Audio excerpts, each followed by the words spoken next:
So, what is going to happen? Then there will be some study trying to explain from the side of the market how are the practices of the providers, whether there will be any barriers. But what was mentioned already by one of the discussants, what are the behavioral barriers? Would you like to change bank account? As a matter of fact, even if I'm, let's say, theoretically aware of many things, I did not reflect about changing bank account in my life. And why? Probably because of my behavioral barriers. So, how to assess what is the situation of the consumer? Now, maybe as to quality comparison website, because if we wish people to change products, they need to have information. So, there is an activity on comparison websites for financial products. There was already some work about comparison websites in general, mostly, for example, for travel. So, comparison websites enable you to see what are the possibilities for your travel somewhere. And it was already completed, and there is a set of principles how such a fair comparison tool should work according to another legislation, which is Unfair Commercial Practices Directive. But now the problem is how to adapt it. This is also the obligation about Payment Accounts Directive, which is now being implemented. So there is no comparison website, but each and every country, Spain of course also, is obliged to set up fair comparison websites to enable consumers possibly to switch from one account to another. So if Poland will provide such a website, now it is impossible because there is no fully harmonized set of services. I will look into and I will see and I will go to discuss with my bank maybe. So what about financial services in general? Not only comparison websites concerning bank accounts. For consumer credits, it is very important to compare, as you know probably, because there are many features, and the major features is APR, an annual percentage rate of charge, but maybe there are other important features which should be taken into account. So now the work is to identify the practices in other countries. There are, for example, there's a report of UK competition market authority on a comparison website for financial services, and there will be identification of websites, and there will be meeting with the providers of those services to convince them to use the principles which will be disclosed. I will skip maybe two actions which are not very important for you, because this is about car rentals and car insurance. So I don't think it has so much to do with insolvency, for example. However, there is another action which is fairly important for consumer credit market. This is action 7, which has two parts in our optics, which is deeper single market for consumer credits. What are the problems? This market is changing. It was already said by my predecessor in speeches that there are banks and non-banks. Who knows how many they are and what is the market proportion? I can tell you nobody knows. Our previous study, which was published 2014 by the Commission about consumer credit market in Europe, says about 20% of this market are other financial providers not having the standing of banks. I suppose now it may be more, with the entry of FinTechs, of different providers who maybe first propose new types of products. You have crowdfunding platforms by which you may have awarded credits.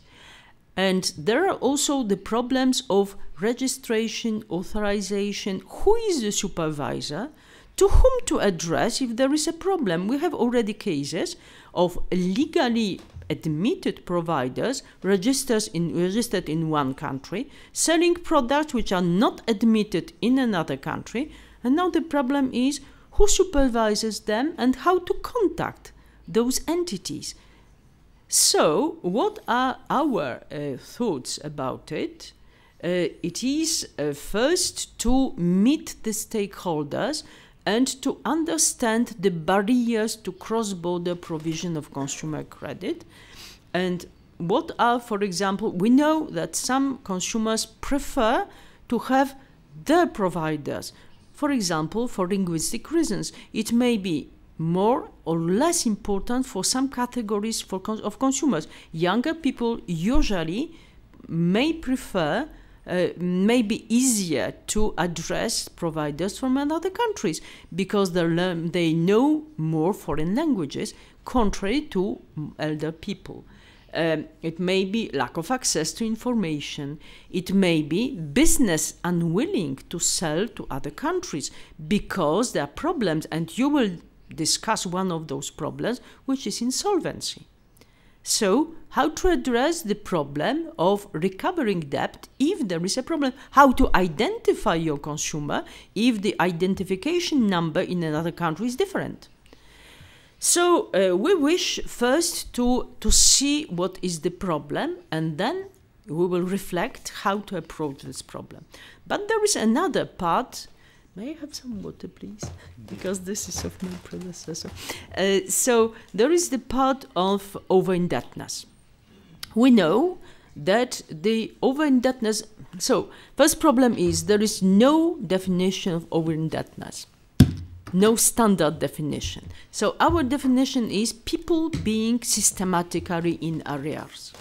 And we discovered in other study, published also 2 or 3 years ago, that about 10% of European consumers are over-indebted, with major differences between the countries, of course due to financial crisis. So it is not true that this is only the credit being the source of over-indebtedness. However, it is one of major sources.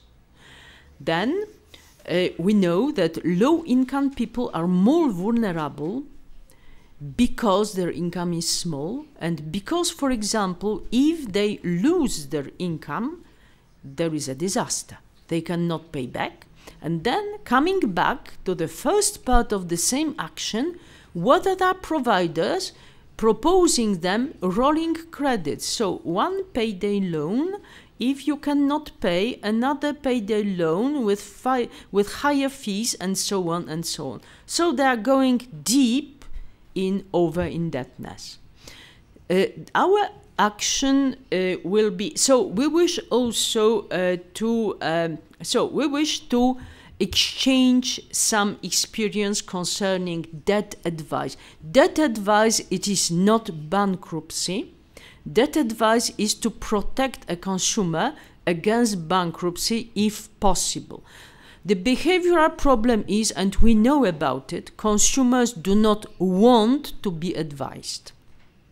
Because they say, I will do it by myself. I am not so deeply indebted. It is a shame to admit that I need some help. There are cultural features. For example, Scandinavians, they willingly go to debt advice, not for Southern Europeans. We don't know why, but we will try to see from the best practices being exchanged what happens to this business, how it can be provided. And we wish also to see what type of credits and practices are the most detrimental for consumers, because it is not neutral for all the sector of credits, for all the financial sector, that there are some activities which may be detrimental. Okay, next activity, I told you that actions are in some way connected, logically. So there is an action which tries to see what are the particular rules in member states. for example, on top of CCD or of distance marketing of financial services or of mortgage credit directive, which may make it difficult to sell cross-border. This is just the discussion with the member states. Member states in some way have right to fill the gaps which are not filled by the existing European legislation. The problem is to what degree it is difficult for providers to sell cross-border. And the other action, which is better creditworthiness assessment. I have to make some discussion point with the previous speaker. So there is a major difference between credit risk and credit worthiness. Credit risk, of course, it is the assessment to what degree the borrower will not pay back loan. It may be structured in different ways. As Professor Padilla said, for example, the creditor may protect himself against credit risk by taking guarantees. In US, creditors became less sensitive to assessment of credit risk because there was securitization. They were just selling risk outside. So this is not my problem. This is credit risk. Of course, there are different manners to limit credit risk. But our problem here, the problem of Commission, is creditworthiness. Why it is a problem and a legislative problem also? First, because of overindebtedness. If 10% of Europeans, so about 40 million, is overindebted, and a small part of this was caused by unfair lending or lending according to the principles which were not very well thought, so there is a problem. Then the problem is also, I can tell you because I know quite well Consumer Credit Directive, there is Article 8 which says member states shall ensure that creditworthiness is being carried out. Point. So there are no principles. Much more is said in Mortgage Credit Directive, which was probably recently transposed in Spain. There is, for example, an obligation to assess the future income of the consumer and also future expenses, also due to financial obligations, meaning repayment of other credits. So there is much, and also there are guidelines of EBA, of European Banking Authority, which explain much better how this creditworthiness assessment should be carried out for mortgages. But there is, for a while, nothing specific for consumer credit. There is a gap which we try to fill in. There is also a difficulty to assess creditworthiness for cross-border borrowers for two reasons. First, in some member states, there are some principles which do not exist in other member states. So there is no harmonized principles. The second problem is the access to foreign credit databases. In both directives, there is the not possibility, the right of access to foreign credit databases, both for consumer credits and mortgage credits. This is not said how to do it technically. And there is another data also, the coming into force in May 2018, the regulation on general data protection, which will be very important for access to any credit databases and use of any credit data, past the credit data by the creditors. So what we intend to do, it is to introduce common creditworthiness assessment principles and standards, which will not be very far away from those for mortgage credits, because many consumer credits which are secured by mortgages, they are not different. The difference is guarantee. So the possibility is that those creditors will be less scrupulous in assessing creditworthiness, but they should apply the rules of EBA. And on this basis, because the principle of general data protection regulation is a minimization of data which is taken by the creditors and proportionality to the objective. So we would like to assess what is the minimum set of data which is really necessary to assess creditworthiness. And here I will not develop the discussion about negative and positive databases, but if you take the principle of expenditures, so please figure out what will be useful for from negative and positive credit databases to assess expenditures of consumers for those needs. Okay, now action 10 is the most mysterious, I would say, but it may be quite strong. It is FinTechs for retail financial services. What is known? What is known that FinTechs claim that national legislation blocks their activity.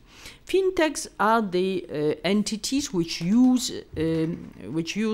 advanced information technology, which may be registered as financial providers or, quite frequently, no. The most active they are in the area of payments. So everything which is blockchain and so on is called FinTechs.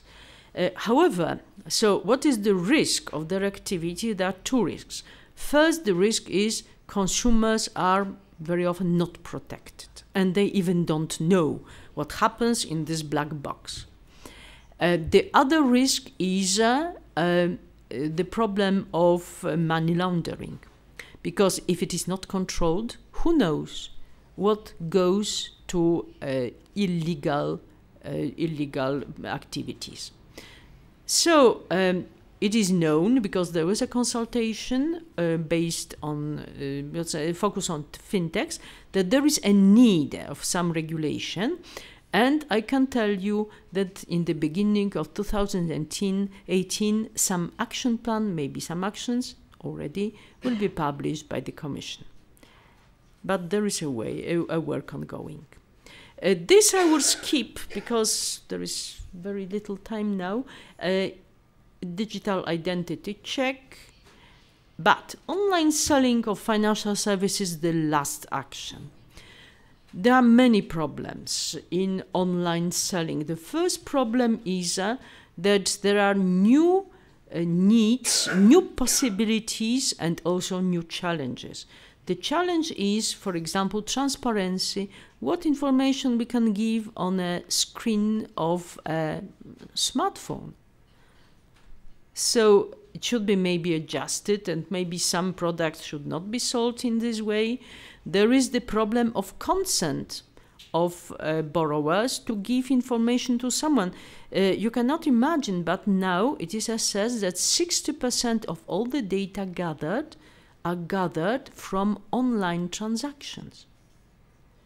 So it is really a huge mass of data, and I don't know whether you realize what the data track you leave when you use your smartphone, sometimes when you use even your car, if you have an app which helps you in some way but also keeps your track. So what we are going to do, we are going to map the providers, because we don't know how many they are, what they are doing, what type of them, whether they are supervised or not, mapping techniques, especially using in advertising, and also assessing the behavior of consumers, how they react to different manners in which they are approached. And this is the end of my presentation. Thank you very much.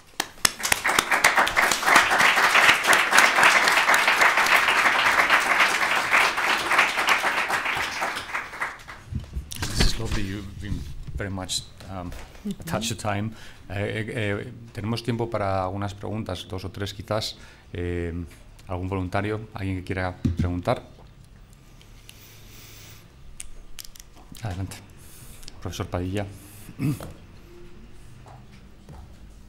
Just one question regarding comparison sites. I think that one concern that I think that a number of us have with respect to comparison sites in other areas, but also in financial services, is about impartiality and neutrality.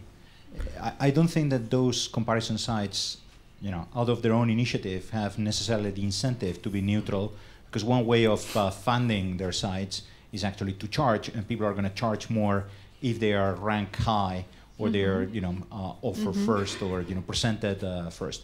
And we have seen that in another area. You know, we have seen the Google case and the fine imposed recently. So, to what extent you are considering neutrality obligations when thinking about how to deal and regulate with you know, those comparison sites? Okay, what I can tell you, we cannot make miracles. For example, we cannot oblige all the member states, because the solution would be to oblige member states to set up publicly financed comparison websites, which is costly. So the half solution, which is proposed to the other websites, and probably, because there is no principles for a while, this is an ongoing work, so probably it will be announced in the first quarter of 2018, of course publicly on the website of the Commission, what we propose. More or less the proposal for the other websites, and I will try to find out where I had the slide. Many actions.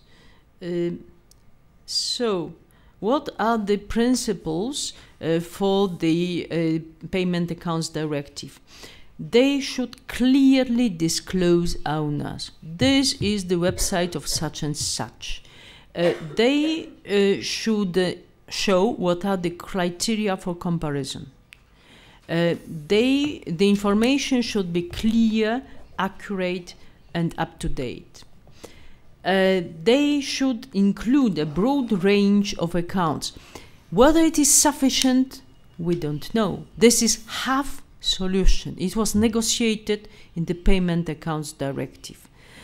So no miracles. If there will be, we know very well that some websites even show the opinions of the users which are unfair. And this was regulated in the previous activity, for example, authenticity of user reviews. How to do it? At least to exclude false reviews, which are provided, which are sent by the providers. But of course, this situation would be the best solved by publicly owned websites. David.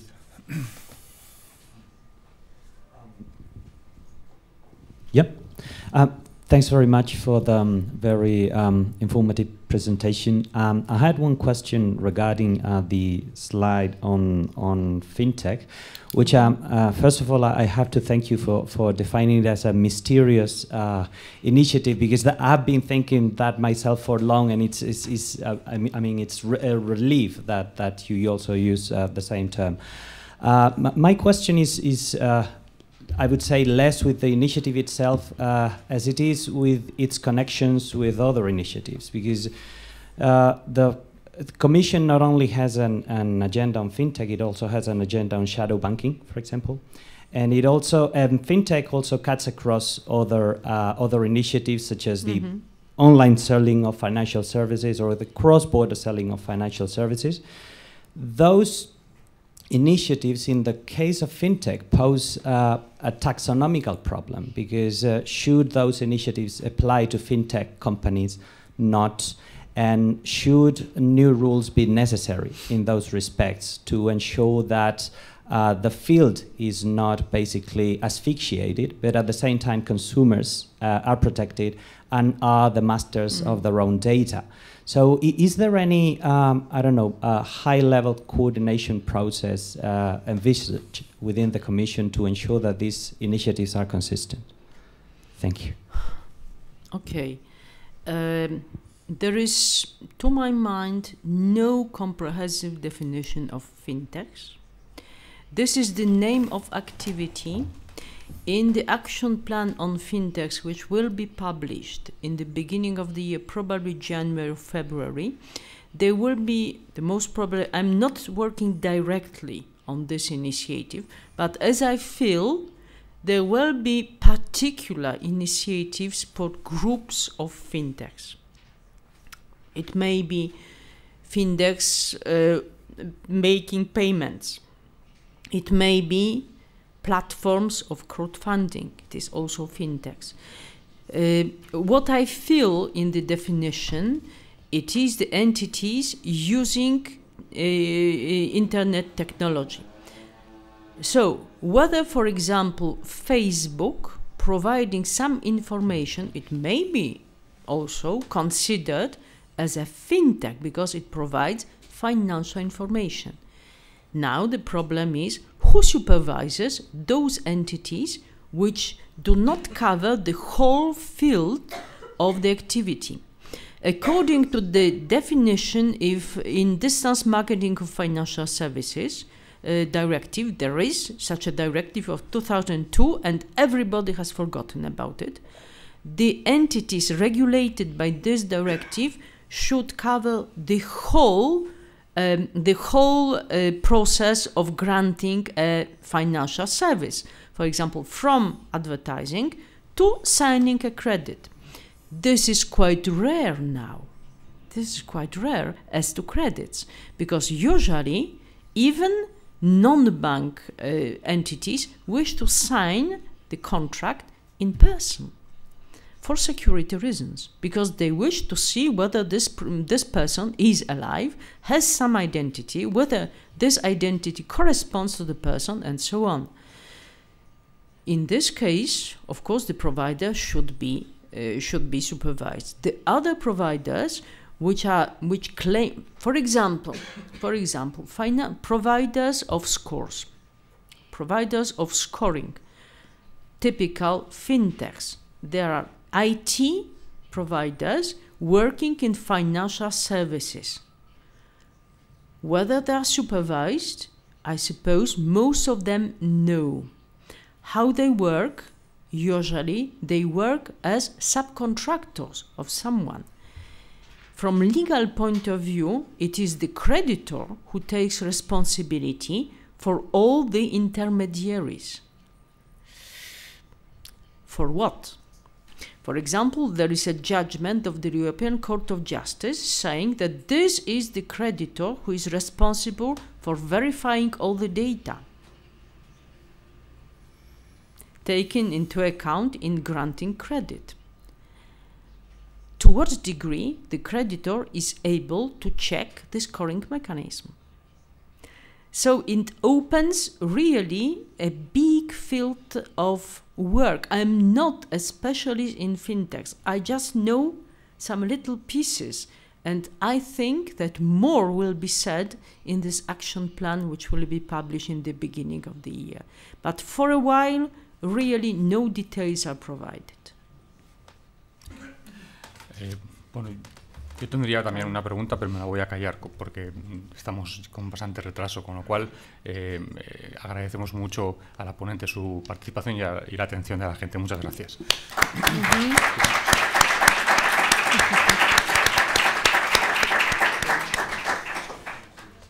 Next panel, please come on stage.